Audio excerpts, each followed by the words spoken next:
Welcome back, everyone, to the deep dive. Lately I've been thinking a lot about this whole microplastics thing. I mean, it seems like they're turning up everywhere, even in our drinking water. Yeah, And it's kind of freaky, right? So I started wondering, is there anything we can actually do about it? right. And as it turns out, there might be. Mm. This is a pretty simple thing you could do in your own kitchen that could potentially make a real difference. Wow. And that's what we're going to be digging into in this deep dive today. I'm intrigued. So we're looking at this really interesting 2024 study that came out of China. Okay. It was done by researchers at Guangzhou Medical University and Jinan University, Uh-huh.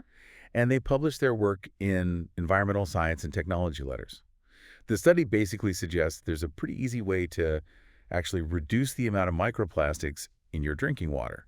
And when they talk about microplastics, they actually use the term nanoplastics and microplastics, or Okay. NMPs for short. So our mission today is to understand this simple method that they came up with and figure out what it can mean for all of us, in terms of how much of this stuff we're actually consuming every day. I think that's a great goal.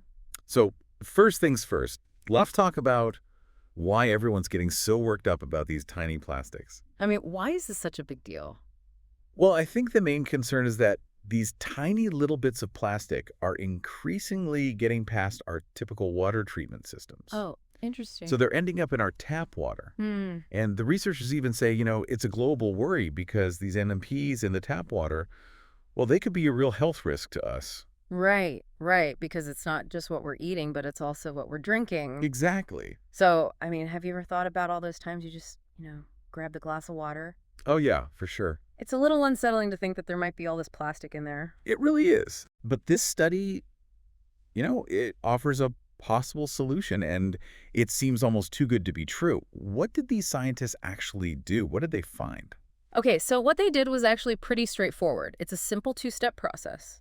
You boil the tap water, and then you filter it. Wait, that's it? Boiling and filtering? Yeah, that's it. They literally added more NMPs into samples of tap water, both soft and hard water. Huh. They boiled it all, and then they filtered out whatever solid stuff was left. Okay, so I'm hooked. What happened then? What were the results? Well, the results were actually pretty impressive. Oh, They found that this basic method could get rid of up to 90% of the NMPs. wow, 90%. That's huge. It is. But I'm guessing it wasn't the same across the board, right? I mean, they used different types of water. That's a good point. It actually wasn't. Okay, so tell me, how did the different types of water affect things? Well, one of the biggest findings was that the type of water made a really big difference. Hard water actually worked a lot better than soft water. Hard water versus soft water. Okay, so remind me again, what's the difference? Sure, hard water has more dissolved minerals in it, especially calcium carbonate. Calcium carbonate. Right. And when you heat up hard water, that's what actually leads to limescale. Oh, limescale? You mean that chalky white stuff that you always find in kettles and on faucets? Yeah, exactly. That stuff. Man, I hate limescale. It's such a pain to clean. I know, right? But it turns out limescale might actually be our friend here. Oh, really? What do you mean? Well, the researchers figured out that when hard water gets heated, that calcium carbonate basically starts coming out of the water and forming that limescale. Okay. And the cool thing is, as that limescale forms, it's almost like it traps the little pieces of plastic. It's like a net for microplastic. Exactly. They basically get stuck in that chalky crust. That's so wild. I know. It's a happy little accident. So wait, do we have any numbers on just how much more effective this is in hard water? Yeah, we do. The study actually gives some pretty compelling figures. Okay, lay it on me. They found a clear relationship between the amount of calcium carbonate, the mineral content, and how well the NMPs were removed. Okay. So, for example, they saw about 34% of the NMPs removed when the water had 80 milligrams per liter of calcium carbonate. Okay, 34%. But when they bumped up the hardness to 180 milligrams per liter, the removal rate jumped up to 84%.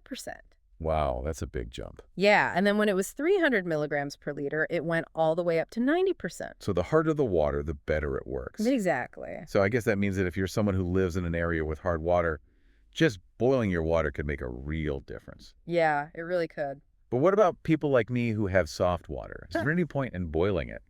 Even with soft water, the study still showed a noticeable reduction. Really? Yeah, they found that about 25% of the NMPs were still removed by boiling, even without all that limescale. 25%. Not as good as 90, but still It's not nothing, right? It Hmm. makes you wonder what else might be going on there, even if there's not much limescale forming. Yeah, that's a good point. So, okay, we've boiled the water.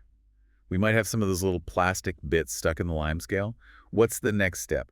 How do we get them out before we actually drink the water? That's where the filtering comes in. Right, the filtering. I was wondering about that. The researchers say you can just use a simple filter to get rid of any of the stuff that's formed, including those little plastic bits trapped in the limescale. So what kind of filter are we talking about? They actually mentioned something as simple as a stainless steel tea strainer. Oh, okay, so just everyday kitchen stuff? Exactly, nothing fancy. So basically you boil the water and then pour it through a tea strainer. Yeah, that's it. I love it. So simple.